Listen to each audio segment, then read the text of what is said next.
At the end of step one, we heard from Alcoholics Anonymous co-founder Bill Wilson say that there was hope.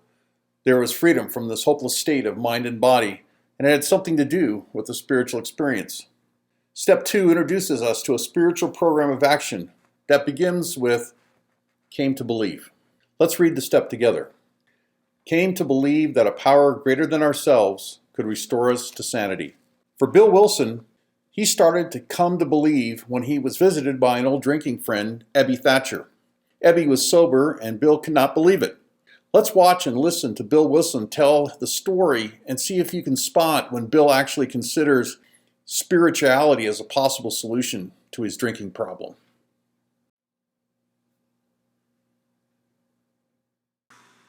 The telephone suddenly rang. I went, and I heard the voice of an old school friend, the one now so well and affectionately known to AA as Ebby. I asked him to come over, sensing, however, that he was in New York sober. I couldn't remember a time when he had paid such a visit. Soon he was at the outer door. I looked through the grating at him, and even in my haze, I had once perceived that something extraordinary had happened. He greeted me very cheerily. I stumbled inside. We sat at the kitchen table. I pushed across to him a pitcher of gin flavored with pineapple juice. And at this point, he shook his head and with a smile said, "Well, I'm not drinking just now."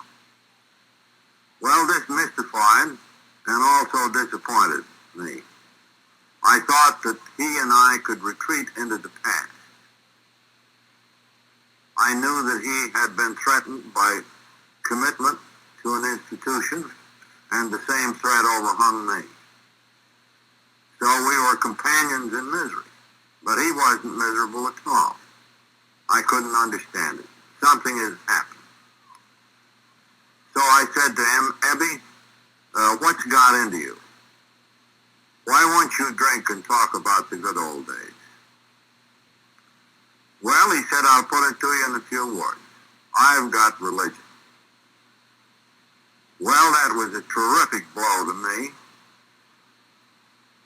I just couldn't understand a man like Ebby getting religion.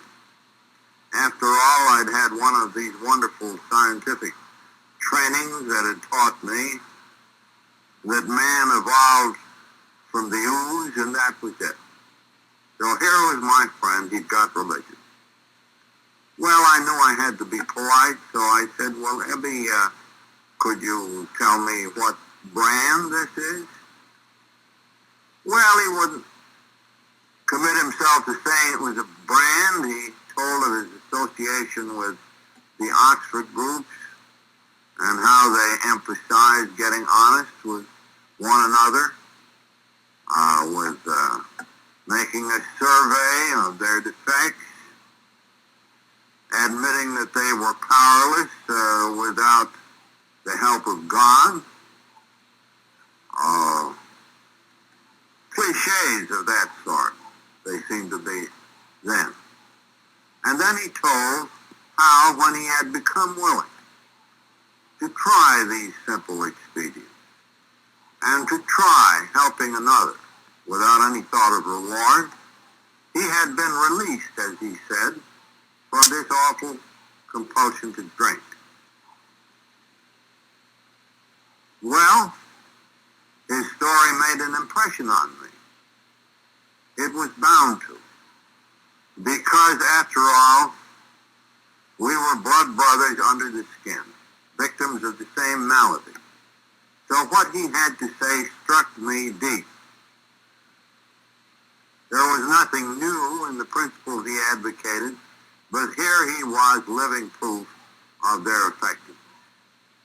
One alcoholic talking to another, forming the first link in the chain that has become Alcoholics Anonymous of today.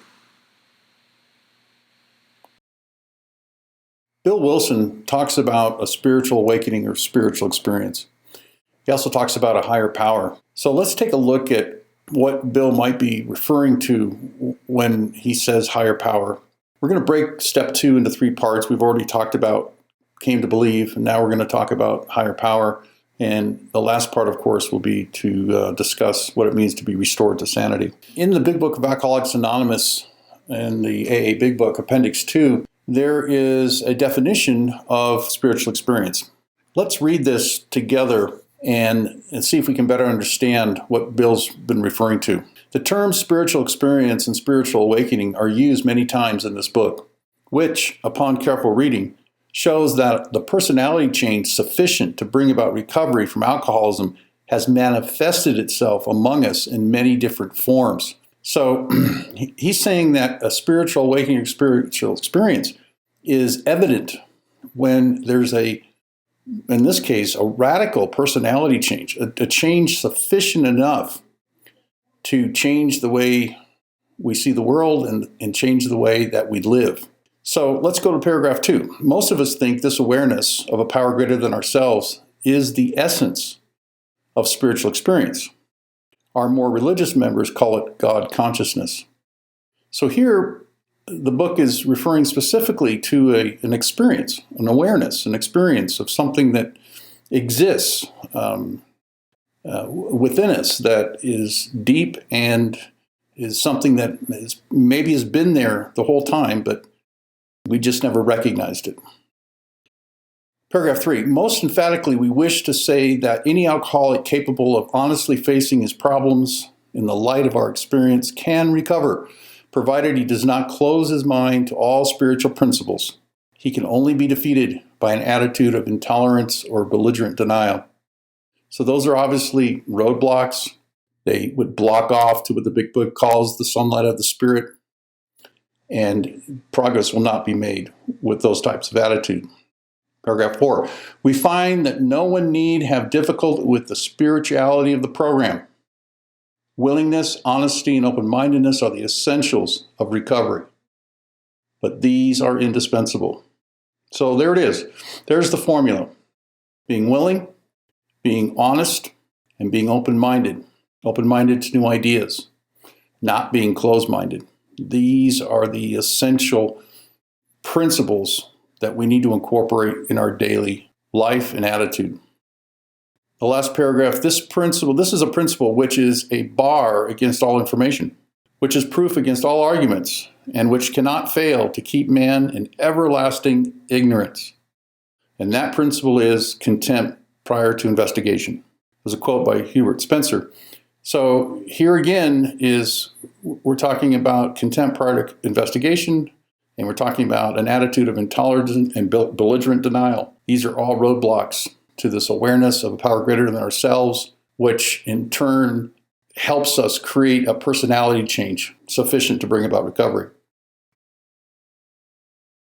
Okay, let's go to the last part of step 2, being restored to sanity. While drinking, we as alcoholics can do some pretty crazy things, behaviors that people that are non-alcoholic would consider to be insane. This last part of step 2 is really not referring to the kind of antics that we might, or bad behaviors that we may exhibit while drunk. They're talking about a thin slice of insanity. And it's the thin slice of insanity that can kill us. It's a self-talk that says, I can drink, and somehow it'll be different. Or we might just say, F it, and we're drinking again. To do that means that we're believing a lie. And to believe a lie for us is to die.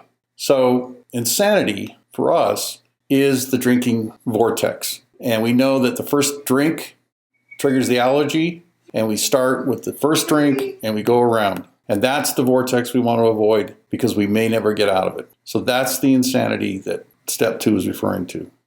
In the next part 2 of step 2, we're going to be discussing in greater detail what constitutes a higher power and also what constitutes a personality change. So to conclude, a higher power is necessary to restore sanity.